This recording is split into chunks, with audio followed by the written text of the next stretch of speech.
Hello guys, இந்த video நான் iPhone வாங்குறதுக்கு ஒரு 5 ரீசன் தரேன். நீங்கள் ஒரு ஆண்ட்ராய்டு யூஸராக இருக்கீங்க, இல்லை ஐஃபோன் எனக்கு பிடிக்காது ப்ரோனா இந்த வீடியோ கடைசி வரைக்கும் பாருங்கள். உங்கள் ஒப்பீனியன் கண்டிப்பாக சேஞ்ச் பண்ணும். ஐஃபோன் வாங்குறதுக்கு மொதல் ரீசனே சாஃப்ட்வேர் தான். நீங்கள் ஒரு பட்ஜெட் ஆண்ட்ராய்டு ஃபோன் வச்சிருந்தாலும் சரி, இல்லை நீங்கள் ஒரு பழைய சீப்பான ஆண்ட்ராய்டு ஃபோன், இல்லை பழைய ஃப்ளாக்ஷிப் ஃபோனே வச்சிருந்தாலும் சரி, ஐஃபோனோட எக்ஸ்பீரியன்ஸ் இன்னும் பெட்டராக இருக்கும்.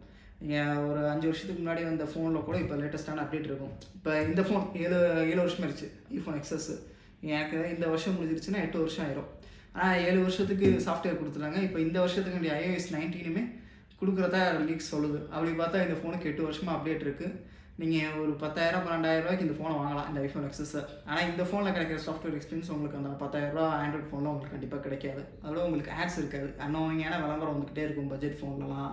அதோட அனிமேஷன்ஸு, இந்த வால்பேப்பர் எதுவுமே அந்த அளவுக்கு பாலிஷ்டாக இருக்காது. இது ஐஃபோனில் சூப்பராக இருக்கும், பழைய ஐஃபோனாக இருந்தாலுமே சரி. சாஃப்ட்வேர் பற்றி பேசும்போது அடுத்த பாயிண்ட் நான் வருது. ஐஃபோனோட மார்க்கெட் ஷேர் யூஎஸில் 57.68% இருக்குது. அதனால் என்ன ஆகுது, யூஎஸ் பேஸ் பண்ண கம்பெனிஸ், இன்ஸ்டாகிராம் இந்த மாதிரியான ஆப்ஸ், சோஷியல் மீடியா ஆப்ஸ், அதோட ஐஃபோனுக்கு இம்பார்ட்டன்ஸ் கொடுக்குறாங்க. அதோட டிஜிஐ இந்த மாதிரி இன்ஸ்டா 360 இந்த மாதிரி கேஜெட்ஸ் விற்கிற ஆப் இதெல்லாம் ஐஃபோனுக்கு இம்பார்ட்டன்ஸ் கொடுக்குறாங்க. அதோட நீங்கள் விளாட்ற வீடியோ கேம்ஸுமே ஐஃபோனுக்கு தான் அதிகமான இம்பார்ட்டன்ஸ் கொடுக்குறாங்க. ஏன்னா அமெரிக்கன் யூசர்ஸ் தான் நிறைய கம்பெனிஸ் டார்கெட் பண்ணுறது. அமெரிக்க யூசர்ஸ் நிறைய பேர் ஐஃபோன் யூஸ் பண்ணுறாங்க.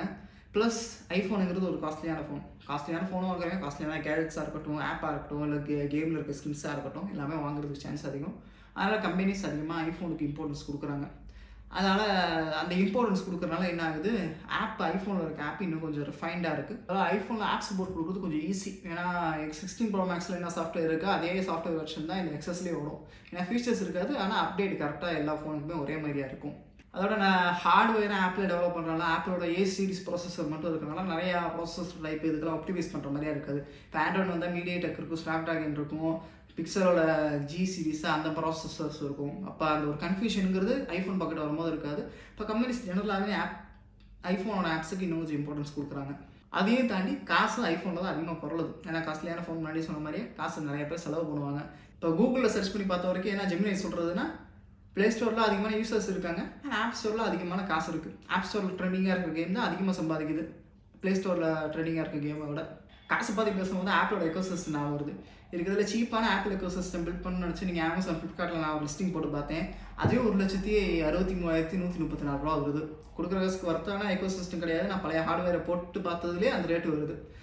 இன்னும் கொஞ்சம் பட்ஜெட் ஃப்ரெண்ட்லியாக கொடுக்குற காசுக்கு வர்த்தான ஆப்பிள் எக்கோசிஸ்டத்தை பற்றி அடுத்த ஒரு வீடியோ போடுறேன். அதுக்கு சேனல் சப்ஸ்கிரைப் பண்ணிக்கோங்க.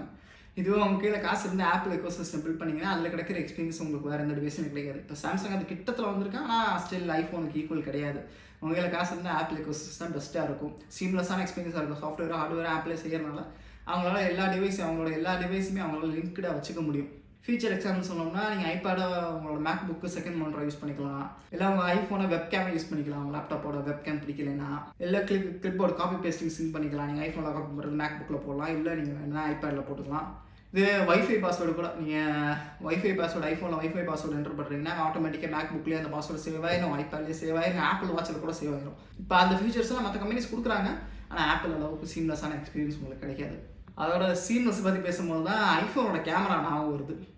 இப்போ நீங்கள் மற்ற ஆண்ட்ராய்ட் ஃபோனோட ஜஸ்ட் ஒரு ஃபோட்டோ எடுத்துகிட்டு அந்த ஃபோட்டோவை கம்பேர் பண்ணி பார்த்தீங்கன்னா மேபி நீங்கள் ஆண்ட்ராய்ட் ஃபோன் கொஞ்சம் பெட்டராக இருக்கலாம், இல்லை உங்களோட பர்சனல் ப்ரிஃபரன்ஸ் தான். இப்போ ஃபோனோட கேமராஸ் எல்லாமே ரொம்ப குட்டி, அதனால் அது எடுக்கிற ஃபோட்டோஸ் அவ்வளோ நல்லா இருக்காது. மெயினாக உள்ளுக்குள்ள இருக்க சாஃப்ட்வேர் லைட்டாக பட்டாட்டிங்கிங் பண்ணி தான் அந்த ஃபோட்டோ உங்களுக்கு அழகாக காணிக்குது. அது பர்சனல் ப்ரிஃபரன்ஸை பொறுத்து மாறும்.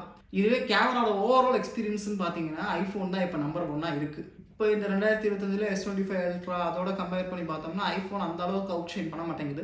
ஆனால் இதுவே நீங்கள் செகண்ட் ஹேண்டில் ஐஃபோன் வாங்கலாம்னு கன்சிடர் பண்ணிங்கன்னா ஒரு 30,000 ரூபாய்க்கு ஒரு ஆண்ட்ராய்ட் ஃபோன் வாங்குறதுக்கு நீங்கள் ஐஃபோன் வாங்கிட்டு போயிடலாம்.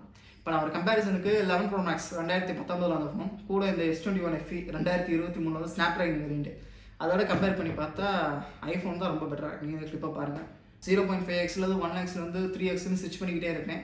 அதை பார்த்தீங்கன்னா தெரியும் சாம்சங் லேக் ஆகுது. இதுவே ஐஃபோன் பார்த்தீங்கன்னா சுத்தமாக லேகே ஆகாது. அந்த ஒரு எக்ஸ்பீரியன்ஸ் உங்களுக்கு கிடைக்கும்.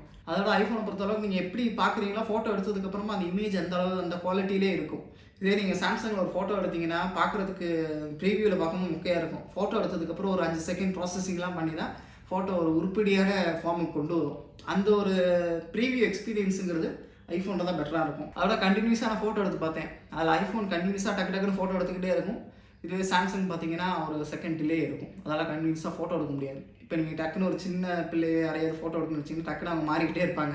இப்போ கண்டினியூஸாக பெஸ்ட் மோடில் வச்சு டக்குனு நீங்கள் ஃபோட்டோ எடுத்தீங்கன்னா மூமெண்ட்டை சரியாக கேப்சர் பண்ண முடியும். இதே சாம்சங்லாம் அந்த ஒரு ஃபீச்சர்ஸ் கம்மியாக இருக்கும். நீங்கள் வீடியோ குவாலிட்டின்னு பார்த்தீங்கன்னா ஆப்வியஸ்லி ஐஃபோன் தான் பெட்டராக இருக்குது. ஃபோட்டோவை நீங்கள் கம்பேர் பண்ணலாம், சாம்சங் நிறைய இடத்துல ஜெயிக்க வாய்ப்பு இருக்குது. ஆனால் வீடியோ குவாலிட்டின்னு வந்தீங்கன்னா இந்த 2023 வந்த ஃபோனுமே ஐஃபோனோட முக்கியம் தான் இருக்குது. அந்த மாதிரி நிறைய காரணத்தில் தான் ஐஃபோனை பெட்டர்னு சொல்கிறேன் கம்பேரிட்டிவ்லி. உங்களுக்கு ஃபீச்சர்ஸ் கம்மியாக தான் இருக்கும். அதுவே நீங்கள் உங்களுக்கு எல்லா நல்ல ஃபீச்சர்ஸும் வேணும்னா நீங்கள் 16 Pro Max தான் வாங்கணும், கேமராவில் எல்லா ஃபீச்சர்ஸுமே வேணும்னா. ஆனால் இதுவே நீங்கள் பட்ஜெட் ஐஃபோன் வாங்கினீங்கன்னா உங்களுக்கு அந்த அளவுக்கு ஃபீச்சர்ஸ் கிடைக்காது. ஆனால் இருக்கிற ஃபீச்சர்ஸ் பக்காவாக இருக்கும். இப்போ இந்த சாம்சங் எடுத்து பார்த்தீங்கன்னா எல்லா ஃபீச்சர்ஸுமே இருக்குது. எனக்கு தெரிஞ்சு 16 Pro Maxல இருக்கிற முக்கால்வாசி ஃபீச்சர்ஸ் இதிலேயே கிடச்சிரும். ஆனால் உங்களுக்கு அந்த அளவுக்கு பக்காவாக இருக்காது, ஐஃபோன் அளவுக்கு பக்காவாக இருக்காது. அதனாலேயே நிறைய பேர் ஐஃபோனை கேமராக்காண்டி வாங்குறாங்க. அதுக்காண்டி வாங்குறாங்கன்னோட தான் நான் வருது, ஐஃபோனோட கேமரா இங்கே இருக்கா, இந்த கேமரா பக்கத்தில் ஒன்று இருக்கா, இந்த ஆப்பிள் லோகோ, இந்த லோகோவுக்காண்டி நிறைய பேர் ஐஃபோன் வாங்குறாங்க. உண்மையிலேயே இந்த ஃபோனை அந்த எக்ஸஸ் 2018 வந்த ஃபோனாக 10,000 12,000க்கு வாங்கலாம். ஆனால் நீங்கள் அந்த ஃபோனை வச்சுருந்தீங்கன்னா ஃபோனை பார்த்து பெருசாக ஐடியா இருக்கும், ஐஃபோனப்பா என்ன காஸ்ட்லி ஃபோன்லாம் வச்சுருக்கேன்னு இதாக பார்ப்பாங்க. சோஷியல் ஸ்டேட்டஸை இன்க்ரீஸ் பண்ணிக்கலாம் ஐஃபோன் இருந்தால். அது ஒரு பிரச்சனையாக இருக்குது, என்னை பொறுத்தளவுக்கு அது பிரச்சனை. ஆனால் உங்களுக்கு அது ஃபீச்சராக பட்டுச்சுன்னா இது வாங்கிக்கலாம், இதுக்காண்டி ஐஃபோன் வாங்கலாம். அதனாலேயே என்ன ஒரு நல்ல பெனிஃபிட்னா ரீசேல் வேல்யூ பெட்டராக இருக்கும் ஐஃபோன்ஸில். இப்போ 2021 வந்து 13 Pro Max அந்த டைமில் S22 Ultra வந்துச்சுன்னு நினைக்கிறேன். S22 Ultra இப்போ 35,000 40,000க்குள்ளே விற்கும். ஆனால் இது 13 Pro Max 50,000க்கு மேலே விற்கும். 50,000க்கு கூட நீங்கள் நல்ல கண்டிஷனாக இருந்தால் 50,000க்கு மேலே கூட வச்சு விற்கலாம். அது அந்த ஒரு ரீசேல் வேல்யூ பெனிஃபிட் ஐஃபோனில் பெட்டராகவே இருக்கும். நீங்கள் ஐஃபோனை வாங்கிட்டு கொஞ்சம் நாள் கழிச்சு விற்று அடுத்த ஃபோனுக்கு அப்டேட் ஆகணும்னு நினச்சிங்கன்னா ஐஃபோனுக்கு ரீசேல் வேல்யூ பெட்டராக இருக்கும். இது ஆண்ட்ராய்டுக்கு ரீசேல் வேல்யூ ரொம்ப கம்மியாக போயிடும். அதோட போனஸ் பாயிண்ட் சொல்லப்போனால் ஆக்சசரிஸ் சொல்லலாம். ஏன்னா ஐஃபோனு ஒரு காஸ்ட்லியான ஃபோன், முன்னாடியே சொன்ன மாதிரியே காஸ்ட்லியான ஃபோனுக்குனால ஆக்சசரிஸ்க்கு மக்களுக்கு கொஞ்சம் இம்பார்ட்டன்ஸ் கொடுப்பாங்க வாங்குறதுக்கு. இதே இந்த சாம்சங் S25 மிட்ரேஞ்ச் ஃபோனு, இந்த கேஸ் ஒன்று வாங்கினேன். ஆனால் இது இந்த ஃபோனுக்கான டிசைன் பண்ண கேஸ் இல்லைன்னு நினைக்கிறேன். இந்த கேமரா ஹோலை பார்த்தா தெரியும், ஹோல் பெருசாக இருக்குது, கேமரா குட்டியாக இருக்குது. அதோட வேறு ஒரு பிரச்சனைனா அந்த ஸ்பீக்கர் ஸ்பீக்கர் இந்த கேஸ் போடுறதுக்கு கூட ஸ்பீக்கர் குவாலிட்டி அடி வாங்கினுச்சு. என்னன்னு பார்த்தா இந்த ஸ்பீக்கரை ஃபுல்லாக இந்த மெஷ் மறைச்சிக்கிட்டு இருந்துச்சு. இந்த மேலே ஒரு பிளாஸ்டிக் ரப்பர் மெஷ் இருந்துச்சு. அதை நான் பிச்சு விட்டேன். ஏன்னா அமேசானில் வாங்கின பொருள் திருப்பி நான் உட்காந்து ரிட்டன் கொடுத்து வேறு கேஸ் வாங்குறதுக்கு இந்த கேஸை அட்ஜஸ்ட் பண்ணி யூஸ் பண்ணுவோன்னு இந்த மெஷ்ஷை ஓட்டையை போட்டதுக்கப்புறம் தான் இதோட ஸ்பீக்கர் குவாலிட்டி கரெக்டாக கிடச்சிச்சு. ஏன்னா அந்த ஸ்பீக்கர்கள் பார்த்தாலே தெரியும், நல்ல பெரிய ஓப்பனாக இருக்குது. அப்போ அதிகமான ஸ்பேஸ் கொடுத்தா தான் கரெக்டாக ஸ்பீக்கர் குவாலிட்டி இருக்கும். ஆனால் இது அடைச்சனால ஸ்பீக்கர் குவாலிட்டி கிடைக்கல. இது S21 கேஸ் தான் விற்கிறாங்க. ஆனால் S21 டிசைன் பண்ண மாதிரி தெரியலை. இதே ஐஃபோன் வாங்கினீங்கன்னா மோஸ்ட்லி அந்த மாதிரி இஷ்யூஸ் இருக்காது. அதில் நிறைய விதமான கேசஸ் இருக்கும். உங்களுக்கு கம்மியான ரேட்லேயே நல்ல கேஸ் கூட கிடைக்கும். இது ஆண்ட்ராய்ட் ஃபோன்ஸில் பொதுவாக அந்த ஆப்பர்ச்சுனிட்டி கம்மி. மேபி நீங்கள் FE சீரிஸ் இல்லாமல் S சீரிஸ் எதுவும் வச்சுருந்தீங்கன்னா அது கிடைக்க சான்ஸ் அதிகம். ஆனால் ஐஃபோனில் அது ஒரு பெனிஃபிட் இருக்குங்கிறது நான் வச்சுக்கோங்க. அதோட பொதுவாக ஐஃபோன் இன்னும் சேஃப்னு சொல்லுவாங்க. நான் அந்த பாயிண்டோட பெருசாக அக்ரி பண்ணிக்க மாட்டேன். ஏன்னா நீங்கள் ஆண்ட்ராய்டில் ஃப்ரீடம் இருக்கும். இதே ஐஃபோனு ஆப்பிள் சொல்கிறதா ரூல்ஸ், ஆப்பிளோட சாஃப்ட்வேர், ஆப்பிளோட ஹார்ட்வேர், அதனால் அவங்க சொல்கிறதா ரூல்ஸ். நீங்கள் உங்களால் ஆப்பை சைட் லோட் பண்ண முடியாது, நம்ம சொன்னேன் உங்களால் கிராக் பண்ண முடியாது. நிறைய பேர் இந்த கிராக்கில் ஏதாவது டவுன்லோட் பண்ணுறேன்னு போய் தான் ஃபோனில் வைரஸ் ஏற்றிக்குவாங்க. இதே ஐஃபோனில் உங்களால் கிராக்கே பண்ண முடியாது. அப்போ எப்படி உங்கள் ஃபோனை ஹேக் ஆகும்? அதோட ஐஃபோனோட பிஸ்னஸ் மாடலுக்கு இது வேறு. இப்போ நீங்கள் கூகுள் ப்ளே ஸ்டோர், ஃபேஸ்புக் இதெல்லாம் எடுத்து பார்த்தீங்கன்னா அவங்க உங்ககிட்ட காசு வாங்க மாட்டாங்க, எல்லாத்தையும் ஃப்ரீயாக கொடுத்துருவாங்க. அதுக்கப்புறம் உங்களுக்கு ஆட்ஸை போட்டு சம்பாதிப்பாங்க. உங்களுக்கு சும்மா ரேண்டமாக ஆட் போட்டால் உங்களுக்கு பிடிக்காதுல்ல. அப்போ உங்களுக்கு எது பிடிக்குமோ அந்த ஆடை போட்டால் தான் நீங்கள் அதை கிளிக் பண்ணி வாங்குவீங்க. அதனால் என்ன ஆகும், கூகுள் எல்லாருமே உங்கள் டேட்டாவை திருடுவாங்க, கொஞ்சம் பர்சனல் டேட்டா திருடுவாங்க. இதே ஐஃபோன் எடுத்து பார்த்தீங்கன்னா அவன் எல்லாத்துலேயும் உங்கள்கிட்ட இருந்து காசு வாங்குவோம். நீங்கள் ப்ளே ஸ்டோரில் ஆப் டவுன்லோட் பண்ணுறீங்கன்னா அதுலேருந்து ஆப்பிளுக்கு ஒரு கமிஷன் போகும். ஃபோனை நீங்கள் அதிகமாக ரேட்டு கொடுத்து வாங்குவீங்க. கூகுள் க்ளவுட் ஸ்டோரேஜ் வாங்க போனீங்கன்னா ஆப்பிள் கிட்ட எக்ஸ்பென்சிவாக இருக்கும். எல்லாமே ஆப்பிள் கிட்ட எக்ஸ்பென்சிவாக இருக்கும். நீங்கள் அப்படின்ற பழைய லைட்டிங் போர்ட்டு கூட ஆப்பிளோட டெக்னாலஜி. அப்போ அதில் கமிஷன் வாங்குவான். இப்போ இதை வந்து டீட்டெயிலாக நான் ஒரு வீடியோ போட்டிருப்பேன். அந்த வீடியோட லிங்க் ஐகார்டில் கொடுக்குறேன், செக் அவுட் பண்ணி பாருங்கள். அந்த வீடியோவில் நான் ஒரு 5 விதமாக ஆப்பிள் காசு எப்படி ஆட்டையை போடுறாங்கிறத பற்றி பேசியிருப்பேன். அதனால என்ன, ஆப்பிள் உங்களுக்கு டேரெக்டாகவே காசு வாங்கிடுறான். அப்போ ஆட்ஸ் போட்டு அவன் சம்பாதிக்கணுங்கிற அவசியம் கிடையாது. அதோட அவன் பிராண்டிங்கே ப்ரீமியம் ப்ராடக்ட் தான். அதனால் ஆட்ஸ் பொதுவாக இருக்காது. அவன் ஆல்ரெடி அவனுக்கு ஏதோ நிறையா காசு இருக்கிறனால அவங்க டேட்டாவை திருடி ஆட்ஸ் போட மாட்டான். அதனால் ஆப்பிள் இன்னும் கொஞ்சம் சேஃபாக செக்யூர்னு சொல்லலாம். சிம்பிளாக புரிஞ்சுக்கிறதுனா ஐஃபோனுங்கிறது ஒரு லக்ஸரி கார் வாங்குற மாதிரியா. ஒரு பட்ஜெட் காரில் கிடைக்கிற எந்த ஒரு ஃபீச்சருமே உங்களுக்கு அந்த ஒரு லக்ஸரி காரில் கிடைக்காது. அதே மாதிரி தான் ஐஃபோனும். சில ஃபீச்சர்ஸ் உங்களுக்கு ஐஃபோனில் பெஸ்ட்டாக இருக்கும், ஆனால் அதுக்காண்டி நீங்கள் ப்ரீமியம் பே பண்ணுற மாதிரியா இருக்கும். எல்லா மற்ற ஃபோன்ஸோட நீங்கள் எல்லாமே அதிகமாக பே பண்ணுற மாதிரியா இருக்கும் ஐஃபோனுக்கு. அதை ஞாபகம் வச்சுக்கோங்க.